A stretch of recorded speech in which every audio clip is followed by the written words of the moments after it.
Hey everybody, it's the Burger Dude, and today we're making a burger like Bob's Burgers, but vegan. Now if you're not familiar with Bob's Burgers, pause this video and Google it, we'll wait. Alright, now that everyone knows what Bob's Burgers is, I got this book here, and the other day I was going through it and I came across this burger, which is called Don't You for Cheddar Bout Me, which is an homage to the greatest song featured in a Judd Nelson freeze frame. So what pulled me into this particular burger was the fact that they don't just top it with two kinds of cheese, but then stuff the burger itself with two other kinds of cheeses. And if you saw my burger experiments video, you know how much I dug stuffing the cheese in a burger trick. So there was just two things that stuck out to me about this burger. One, it called for horseradish cheddar. I've never seen non-vegan horseradish cheddar, much less a vegan version.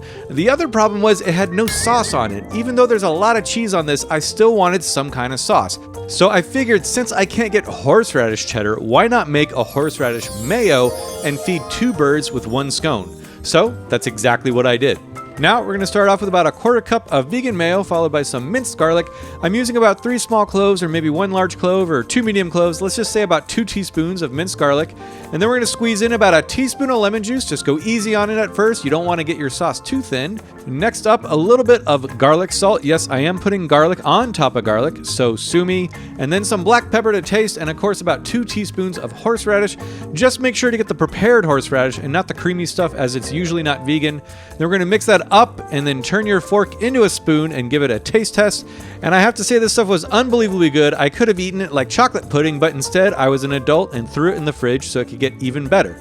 Now let's talk about cheddar. For the slices that will be going on top of the burger, I'm using some mature cheddar by Violife and then these slices by Vivan, which I found at grocery outlet for $2. Wow. For the stuff that's going inside the burger, I'm using this Daya cheddar block and then this Violife Epic smoked cheddar, which really tastes like a Gouda. It's fantastic if you're into that sort of thing, which you should be. The recipe calls for us to just rip up some slices to stuff in the burger, but that feels a little improper. So, since we are shredding the cheese, I need to weigh a slice to see how much I need to shred, and since these slices are 20 grams, I'm going to shred up 20 grams of each on the blocks, which is about a quarter cup of each respectively. Next, I'm going to weigh out about a 1/3 pound of the Impossible meat because I was pretty hungry and wanted a burger bigger than a 1/4 pound. After that, we just want to combine that with our shredded cheese, mix it up with a fork or your fingers if you want to. And for forming the patty, I highly suggest using a burger press such as this. Line it with some burger paper so the meat doesn't stick. We're going to smash it down a little with our hand just to give it a head start. Then we're going to finish it off with a little smash down to create a perfectly formed burger patty just like that. Now all we got to do is toast up our buns. Always toast your buns, no ifs, ands, or buts. And for the bacon, I'm using this new Hooray Foods bacon that I found at Whole Foods. You can use any vegan bacon you like, or if you want, check out the link above to make my rice paper bacon.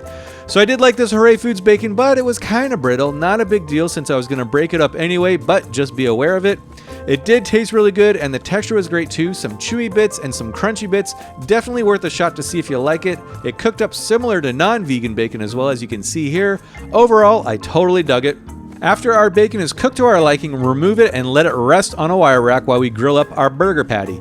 Now the reason I love combining shredded cheese into burgers is because the cheese that hits the pan will get nice and crunchy and caramelized. I mean, look at that. It's almost like a chewy Cheez-It, and then the cheese on the inside gets nice and melted.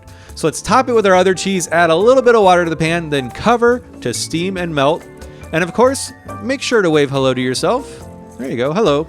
Now, remove the cover to reveal that beautiful melted cheesy goodness, and now it's time to build our burger. So add a couple pieces of lettuce to your bottom bun for health, add your 4 cheddar burger patty, the vegan bacon, some raw white onions, and then slather on plenty of that horseradish mayo on your top bun, and then top that off and you are good to go.